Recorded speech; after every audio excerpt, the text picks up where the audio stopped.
The fighting 'twas raging, the roof it was blazing, the cannons were roaring, every note seemed to tune. Our boys waved the white flag to save their dear leader.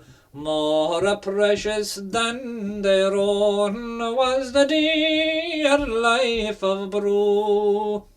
He said, boys, no white flag shall ever float above me. I'll make a dash for liberty, and fighting I'll get through. While dashing through the corridor, a fatal bullet struck him.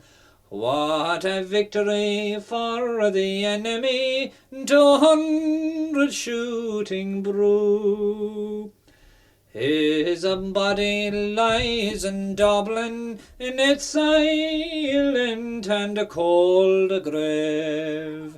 His memory in old Ireland forever shall be true. No foreign foe could buy him, no Saxon chain could tie him.